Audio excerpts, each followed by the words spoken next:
नमस्कार दोस्तों, आशा करता हूँ आप सब कुशल मंगल हैं। दोस्तों, मैं आपका साथी मनीष स्पिरिचुअल सी चैनल में आपका फिर से स्वागत करता हूँ। आज एपिसोड 96 दूसरे अध्याय सांख्य योग के श्लोक 62 और 63 पर विचार विमर्श करेंगे। तो हमारी पांचों इंद्रियां जैसे देखना, छूना, सुनना, सूंघना और स्वाद को कंट्रोल में आमतौर पे मेडिकल साइंस की तरफ देखें तो सेंसरी ग्राउंडिंग शामिल होती है। वो सेंसेस को ट्रांसमिट करता है ब्रेन तक, और ये एक ऐसी तकनीक है जो हमारे और आपके नर्वस सिस्टम को रेगुलेट करने में मदद करती है। So how to use our five senses? What is the purpose of life? And should we allow senses to destroy our life? तो क्या साइंस इंद्रियों को मैकेनाइज कर सकता है? क्या साइंस हमारी इंद्रियों को एक कमोडिटी या प्रोडक्ट बना सकता है? तो क्या कोई ऐसी दवाई है जो हमारे इंद्रियों को कंट्रोल कर सकता है? क्या साइंस या विज्ञान अध्यात्म द्वारा प्राप्त चेतना या कॉन्शियसनेस से ऊपर है? तो साइंस वर्सेस कॉन्शियसनेस की बात कर रहे हैं हम यहाँ। तो science tracks physical brain activity, हमारी बुद्धि को ट्रैक करता है, but the question of why those physical processes translate into subjective experiences such as feeling of pain, recognizing color और awareness, these all are widely debated. तो सवाल ये है कि फिजिकल प्रोसेस सब्जेक्टिव एक्सपीरियंसेस, दर्द, रंग या खुद को जानने का एहसास में बदल जाता है, और ये इसमें बहस हो सकता है। अब हम एक इस श्लोक से रिलेटेड एक कविता के कुछ पंक्तियां में ये बात करते हैं। तो हमारा बुद्धि और हमारा विवेक जो है कमाल का आंतरिक गुण है। यह जब भ्रमित हो जाता है तब मनुष्य का सर्वनाश होता है। इस प्रकार यहाँ जिस अधोगामी मार्ग का वर्णन किया गया है वह इंद्रियों के विषय के चिंतन के साथ आरंभ होकर बुद्धि का नाश होने पर समाप्त होता है। तो कविता क्या है?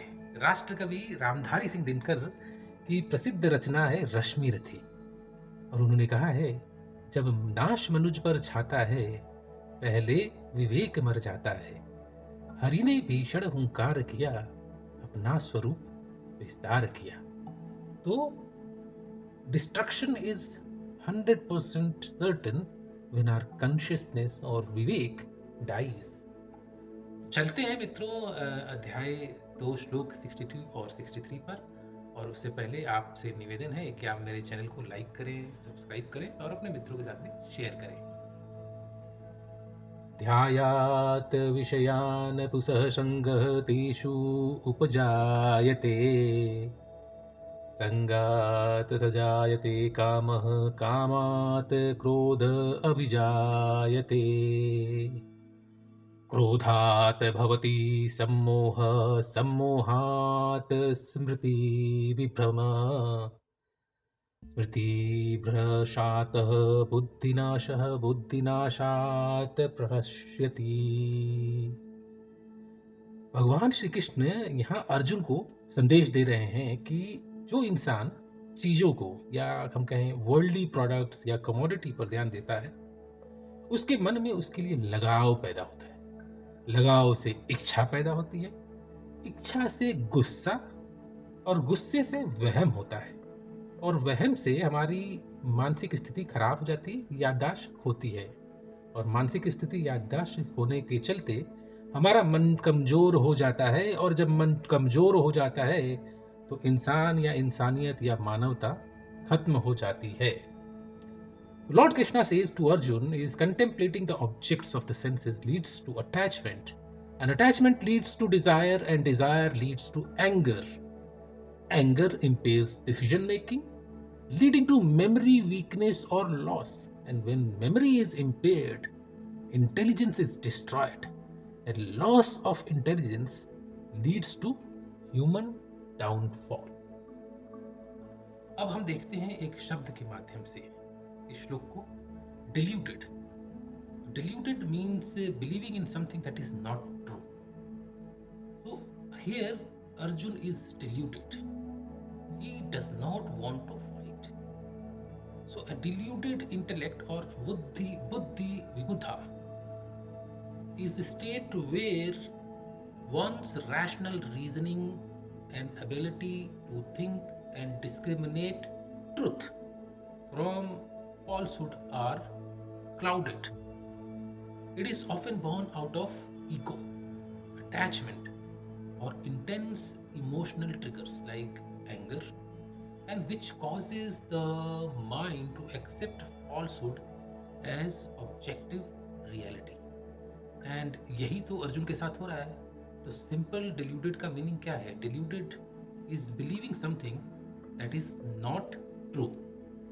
तो अर्जुन यहाँ डिल्यूडेड है, यानी कि अर्जुन धीरे धीरे अपने हित के बारे में सोच रहे हैं, अपने इंद्रियों के सुखों के बारे में सोच रहे हैं, और वो युद्ध नहीं करना चाह रहे हैं, और वो धीरे धीरे अर्जुन जी की समझ खत्म हो रही है। और अगर युद्ध नहीं करेंगे तो स्टेटस क्यों चलता रहेगा और विश्व का या मानवता का नाश हो जाएगा। तो अब हम आगे चलते हैं, इस डिल्यूडेड को डिटेल में समझते हैं। तो डिल्यूडेड क्या है? भ्रमित बुद्धि और स्थिति कैसे आती है इन जनरल। इंद्रियां जो होती हैं वो चीजों से इंटरैक्ट करने के लिए लगती हैं, और इंटरैक्ट करेंगी हमारे सेंसेस। जैसे जीभ है, तो अब जीभ जो है स्वाद के लिए बनाया गया है, लेकिन वो स्वाद से अत्यधिक लगाव रखने लगता है, यानी अटैच हो जाता है। अब चीज़ों से लगाव पैदा होता है। दूसरा देखिए स्टेप, तो चीज़ों से लगाव पैदा होता है। और जब आप सपोज मान लीजिए आप बाजार जाते हैं, तो आपको ऐसा नहीं कि सारी चीज़ें अट्रैक्ट करती हैं, आपको कुछ चीज़ें अट्रैक्ट करती हैं और उसमें लगाव पैदा होता है, आप उसे खरीदना चाहते हैं। अब तीसरा है कि लगाव से इच्छा पैदा होती है। बाजार में आपने देखा कि ये एक नई ड्रेस मुझे पसंद आई है और उससे लगाव हो गया है, तो उसमें इच्छा है, यानी इच्छा अत्यधिक होने लगी और आप उस ड्रेस को प्राप्त करना चाहते हैं। या हो सकता है आपकी इच्छा अव्यवहारिक भी हो। अब फोर्थ स्टेज में जब हम पहुंचते हैं तो इच्छा से गुस्सा पैदा होता है। जैसे हर इच्छा से गुस्सा नहीं आता, लेकिन मान लीजिए आप या मैं किसी चीज़ को चाहते हैं लेकिन हम अफोर्ड नहीं कर पा रहे हैं, या कोई कुछ चीज़ें हमें नहीं मिल पाती हैं हमारे प्रयास के बाद भी, तो जो हमारी इच्छा है वो धीरे धीरे गुस्सा में ट्रांसलेट हो जाती है। अब गुस्से से वहम पैदा होता है, जैसे खुद को नुकसान पहुंचाना, या हम कह सकते हैं कि कई बार हम विक्टिमाइजेशन भी करने लगते हैं, सेल्फ विक्टिमाइजेशन। या हम ये भी करते हैं कि हम दूसरों को जिम्मेदार ठहराते हैं, हम झूठी बातें भी बनाते रहते हैं, और हम धीरे धीरे सच से दूर जाने लगते हैं। और सिक्स्थ स्टेप है कि जब वहम हो जाता है तो हमारा बुद्धि कमज़ोर हो जाता है, याददाश्त हमारी कमज़ोर हो जाती है, और जब हमने बेसिक नैतिकता और सही सोच के बारे में जो कुछ भी सीखा है अभी तक, वो हम धीरे धीरे भूलने लगते हैं। और उसके बाद सेवन्थ स्टेज क्या आता है कि अगर हमारी बुद्धि कमज़ोर होने लगती है या याददाश्त कम होने लगती है, तो हमारी बुद्धि खराब हो जाती है। जैसे हमारी बुद्धि अब समझदारी से नहीं सोचेगी। और फिर लास्ट स्टेज, एट्थ पॉइंट आता है कि खराब बुद्धि से हमारी इंसानियत खत्म हो सकती है। तो ऐसा लगता है जैसे बुद्धि समझदारी से, सोचने से और बड़ी तस्वीर जो देखना चाहिए वो देखने के लिए तैयार ही नहीं है, क्योंकि हमारा जो बुद्धि है वो गलत कहानियों पे, झूठी कहानियों पर विश्वास करने लगता है, और हम अपने जीवन में गलत फैसले लेने लगते हैं और अपनी ज़िंदगी को बर्बाद कर लेते हैं। तो अब हम महाभारत के कॉन्टेक्स्ट में या अर्जुन के कॉन्टेक्स्ट में जब श्री कृष्ण जी संदेश दे रहे हैं तो उसे समझते हैं। सेंसेस डिजायर ऑब्जेक्ट, यानी कि अर्जुन या पांडवों को राजपाट चाहिए था, और राजपाट चाहिए था तो उन्हें जो जो बोला गया करते रहे, और बाद में वो चौसर के गेम में बैठ गए, अटैच हो गए। अब देखिए कि जब चौसर से मना भी कर सकते थे लेकिन मना नहीं किया, तो धर्म का पालन कर रहे थे उस समय। फिर एक डिज़ायर पैदा हो गया कि नहीं, हम तो जीतेंगे। ठीक है, जीतना चाहते थे सब लोग। अब युधिष्ठिर हार रहे हैं, तो युधिष्ठिर या पांचों पांडवों का आपने डिज़ायर से एंगर की तरफ जाते हुए देखा था जब द्रौपदी का चीरहरण हुआ, और उसके बाद एंगर से वो डिल्यूजन की तरफ गए, अर्जुन जी की बात करता हूँ अब स्पेसिफिकली। अब अर्जुन जी कह रहे हैं कि भैया मुझे तो युद्ध ही नहीं करना है, तो पुरानी चीज़ें जो भूल गए, है ना? अब डिल्यूजन से मेमोरी वीक हो रही है। अब डिल्यूजन इतने हो गए हैं कि वो वैसी चीज़ों को मानने के लिए तैयार है जो सत्य नहीं है। और तब एंट्री होती है श्री कृष्ण जी की कि भाई ऐसे तो होगा नहीं, क्योंकि ऐसे तो आपकी बुद्धि जो है वो भ्रमित रहेगी और आपको तो युद्ध करना है। तो कृष्ण जी उनकी बुद्धि जो रीउंड हो रही थी उसको अपने संदेशों के माध्यम से वापस लाएंगे। तो दोस्तों, निष्कर्ष क्या है और इस श्लोक का मतलब क्या है कि हमें अपनी इंद्रियों को संयम पूर्वक रखना चाहिए, नहीं तो ये हमारे जीवन का विनाश कर सकते हैं। और अगर भगवान श्री कृष्ण अर्जुन जी के सारथी नहीं होते तो शायद अर्जुन युद्ध ही नहीं करते, और अगर अर्जुन युद्ध ही नहीं करते तो दुर्योधन राजा होता, यानी कि मानवता का कुल का विनाश करता। समझते हैं इस चीज को विस्तार से। और हमने महाभारत देखा, गीता का उपदेश देखा, हमने दिनकर जी की एक कविता के 2 लाइन भी देखे। इसी चीज को, इसी संदेश को हम रामायण से भी रिलेट कर सकते हैं।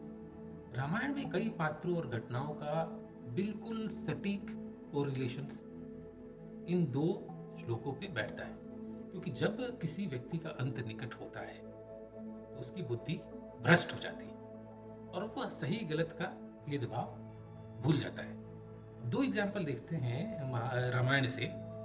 रावण का विनाश हुआ, तो रामायण में जब रावण का अंत समय नजदीक आया तो बेमतलब में ही वो जाकर सीता जी का हरण कर लेते हैं, अपने भाई विभीषण की सलाह को ठुकरा देते हैं, अपनी पत्नी की बातों को नहीं मानते हैं और उनके अहंकार से उनका विवेक मर जाता है और वह राम जी की शक्ति को पहचान नहीं पाते हैं और अंत में उनका विनाश हो जाता है। दूसरे कैरेक्टर्स की बात करूं तो ताड़का और खरदूषण की बात करते हैं। तो राक्षसों के विनाश के समय उनकी बुद्धि भी मारी गई थी, जिसके कारण उन्होंने श्री राम से व्यर्थ में ही बैर मोल लिया। तो अब हम देखें कि भगवान कृष्ण जी इस संदेश से अर्जुन को या मुझे और आपको क्या सिखाना चाहते हैं, या हमें क्या प्रेरणा लेना चाहिए। और एक ऐसा व्यक्ति हमें बनने का प्रयास करना चाहिए जो अपने सेंसेस या इंद्रियों को संतुलित कर सके, जिससे इंद्रियां जो है नियंत्रण में रहें और हम अपने कर्म और धर्म के मार्ग पर अग्रसर रहें।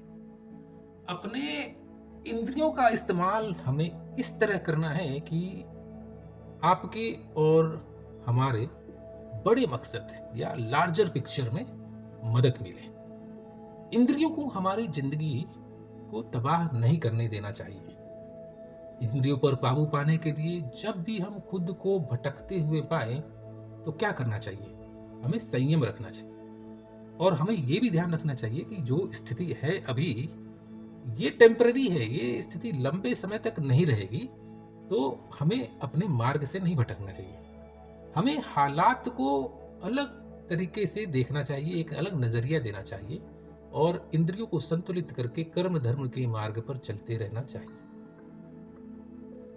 तो दोस्तों, इन संदेशों के साथ आज का एपिसोड में समाप्त करता हूँ और विदा लेता हूँ। दोस्तों, सुख का सदैव सदैव अनुभव करें। जय श्री कृष्णा और मिलते हैं अगले श्लोक में। धन्यवाद।